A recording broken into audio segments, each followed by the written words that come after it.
You are listening to Letters from a Father to His Daughter. Jawaharlal Nehru wrote these letters to his daughter Indira from the confines of prison. I am your host Giribala Joshi. In the previous letter, Nehru explained what is civilization. In today's letter, he describes the evolution of human societies. Letter 12, the formation of tribes. I have told you in my previous letters how man was very much like an animal when he first appeared on the earth. Slowly, in thousands of years, he developed and became something better. At first, he must have hunted all by himself, like some of the wild beasts today. Then he found that it was wiser and safer to go about in herds with other men. If many men kept together, they were stronger and could defend themselves better against the attacks of beasts and maybe of other men.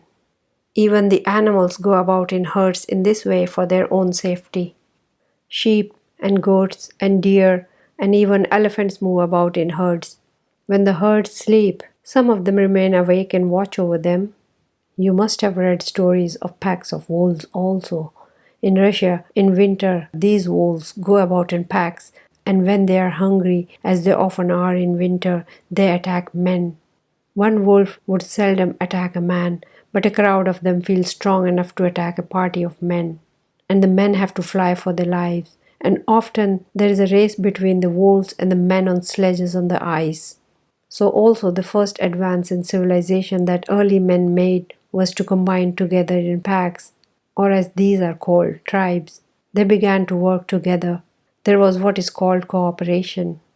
Each man had to think of the tribe first and then about himself. If the tribe was in danger, every member of it had to fight for it and defend it. And if any person in the tribe did not work for the tribe, he was kicked out. Now, if people work together, they must act in an orderly way. If everyone were to do just what he pleased, there would not be much of the tribe left. So someone has to become the leader. Even the herds of animals have leaders. The tribes of men also chose the strongest man amongst them as their leader. As there was a great deal of fighting to be done, the strongest man was chosen.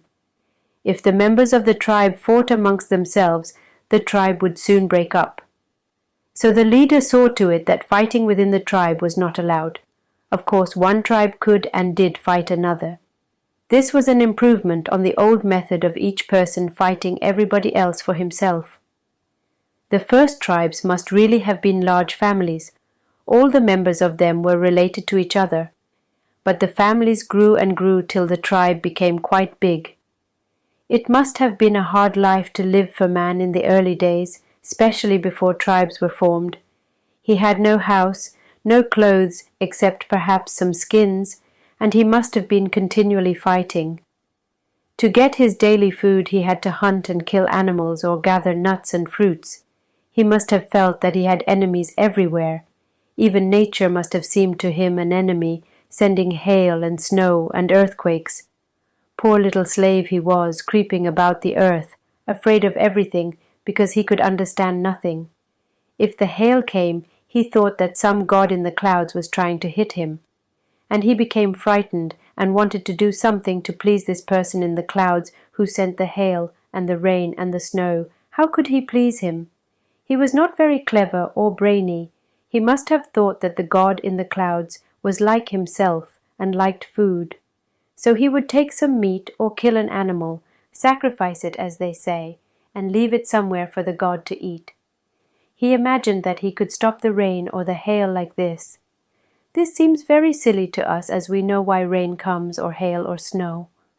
The killing of an animal has nothing to do with it.